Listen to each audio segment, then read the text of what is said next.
express how they felt with being treated that way by the law, which, a lot of the time, especially in Australia, people are very apathetic. There's a lot of speed cameras, a lot of red light cameras, a lot of fines everywhere you go. In Victoria, Melbourne, you get parking fines, all the time, 60, 100, $300. And in Australian culture, people are apathetic about it. They take it. Whereas you hear about stories in Italy that they tried to erect red light cameras, but the people revolted and smashed them down, and the government gave up. They couldn't actually do it anymore. And the fact is that they don't actually, prevent any speed accidents or, cause any great significant change in motorist behaviour.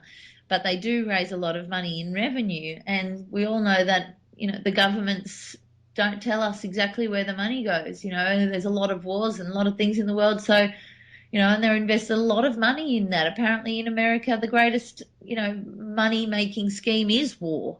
So I really looked at the government and the controls that be and don't agree with their system of making money from charging me for things that weren't actually true and having a system that didn't supplement, did not support the truth at the end of the day. So like I said, a lot of people would be powerless just to take it and cop it in this situation, but I'm a woman scorned, and I decided that it was my opportunity to create a story about how I felt about that situation, and that's what the video clip's about. That would be the video for Enemy, of course. And that's coming out on the 13th of October. Cool deal. All right, I know this might sound a little boring to some of the listeners, but I got to ask this because I'm curious. Are you involved with any charities or other projects beyond Heaven the Axe? Yeah, we've got a lot of charity shows coming up, but in the past we worked with a team of people, some very good friends of ours, and we all collectively, through a number of different events, raised about $250,000 for educating the survivors of the sex slave trafficking trade in Nepal. So there's a hospice over there, and I have some really big thinking friends who went over and run educational courses to create leaders out of these girls that had really had nothing, so that they can then go out on and impact their own country and stop the sex slave trafficking there, which is rife over there. So that was something that we were quite heavily involved in before we released our album. And this year, we, like I said, we come from the hometown of Wagga Wagga, and that was severely affected by floods. A whole suburb was wiped out. The entire central business district had to be evacuated, and my brother was pretty much the local hero there. And him and I put together a fundraiser there earlier in the year, and we had Justice Crew, who they won Australia's Got Talent, so they were pretty popular. And we invited Angry Anderson to come along and play. He's the singer for Rose Tattoo, if you guys know who they are. And I'm familiar with them. We played as Rose Tattoo and Angry sang. We had a whole bunch of other acts. We had like the best FMX Metal Militia riders come and play. We had every business in Wagga that we could donate things like, the massive Supercross stunt jumps and, all sorts of stuff were there. And we had 9,000 people come and attend that day, which was mind-blowing. And we made it really cheap for every family, that couldn't normally afford to go to an amazing event. When we were growing up, we could never afford to do anything. And it was just such a phenomenal day. And we raised about $50,000 in a day for the flood relief. And that was amazing. And it's so, hey, we're living the dream. We're playing our music. Look at, we're making a difference in the world. I mean, that's power to me. That's what I never imagined I could create, and we're creating it, and I love that. Yeah, I think that's where some younger musicians kind of lose their way, and they think that music's all about making money. There's more to it than that.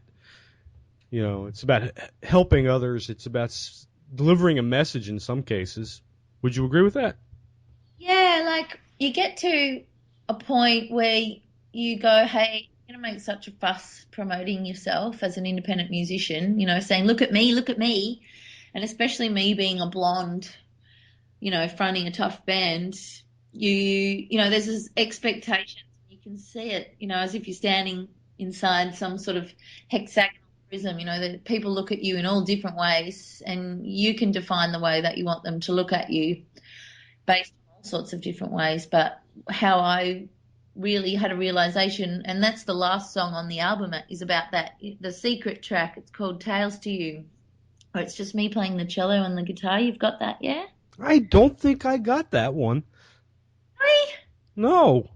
I honestly don't think I have that one. I've listened to the whole album. I couldn't tell you how many times. No, it's like 4 minutes and 44 seconds after the last song finishes, because that's kind of my secret. You know what it is? I don't have a hard copy of the CD. You sent me the MP3 files in an email. I'll send you a copy of the CD for sure. And, well, that song was when I realized that, all this hard work is for people to just look at me. Like, I'm just a person, if people are going to look at me, then I wanted to be something for them, or, hey, look at me, but look at this, if you're going to look this way, have a look at this over here. This is much more important than me with bleached hair and rocking out, that bores me. What is exciting is about creating an energy that's bigger than anyone, can imagine. Yeah, oh yeah. I couldn't agree with you more on that. We kind of talked about this a little bit already, but I'm going to backtrack just a little bit. Sex, Chugs, and Rock and Roll came out in September 2011. You've already mentioned that you're recording, or in pre-production, I should say. How is that in a process for you? Is it something you do constantly, or do you take breaks? Like, Sex, Chugs, and Rock and Roll came out. All right, I'm going to take a few months break from writing and just enjoy the moment, go do some touring, or is it just an ongoing process that never stops for you? Writing is my favorite thing to do in the world, and I've got hundreds of songs basically, and what the challenge is that we've played 30 weekends in the last year, and we have revolving band members. Like I said, we have 3 drummers, and we have to always stay on top of our game. We need to rehearse the same set over and over and over again. So it's been a lot of staying. It's like using a muscle. We keep that muscle tight by rehearsing the same set. But with the new songs, it's something that we really want to now invest more time in. So we'll just be playing some local shows and focusing on those and working on the new songs now, because we've just have been playing nonstop all year, which has been so much fun, and we love playing live.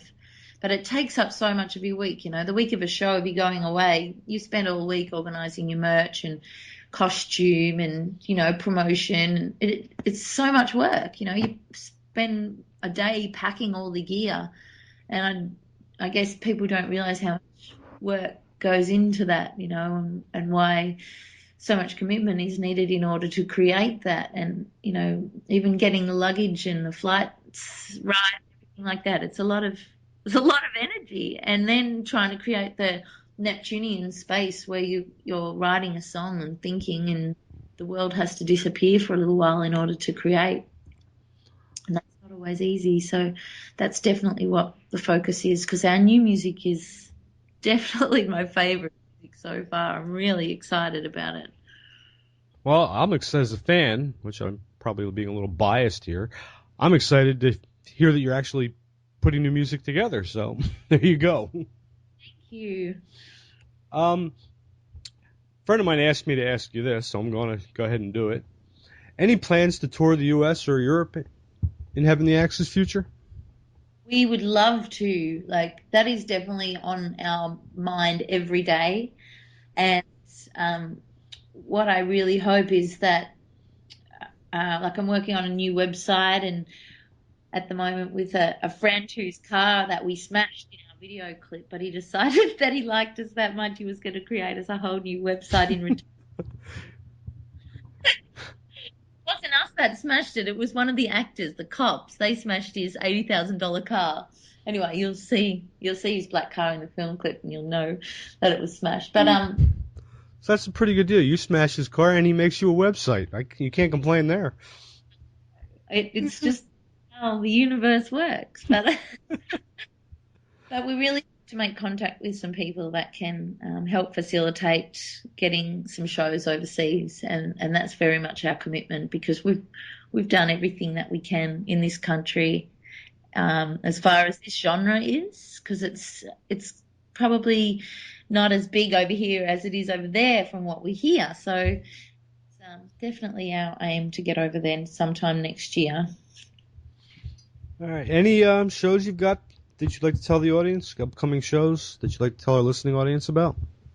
Just the one on Saturday, the 13th of October at Level 2, which used to be a strip club, but now it's this kick-ass venue in the middle of Northgate. Northgate's like the musicians' central suburb of Melbourne.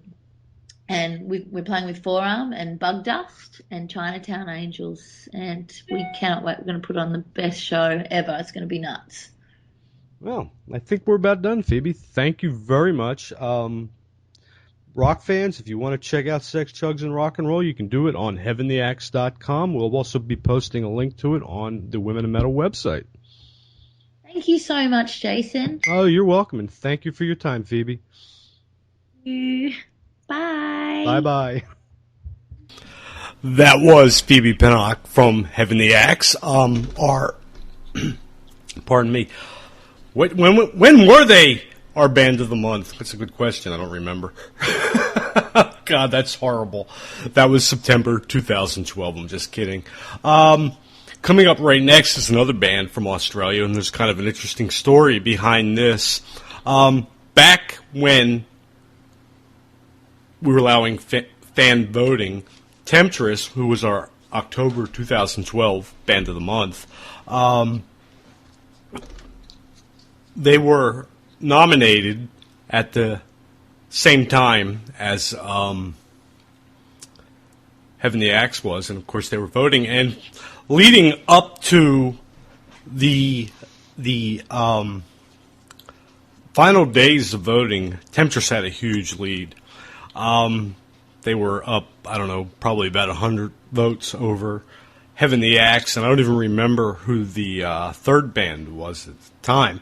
But in the last 2 days, Heaven the Axe just all of a sudden woke up and realized they had been nominated and made one single post on their Facebook page about it and wound up overtaking Temptress by 1 vote on the last and final day. But Temptress did become the October 2012 Band of the Month because they were the runner-up. They were nominated again, and they won hands down. Here is Temptress.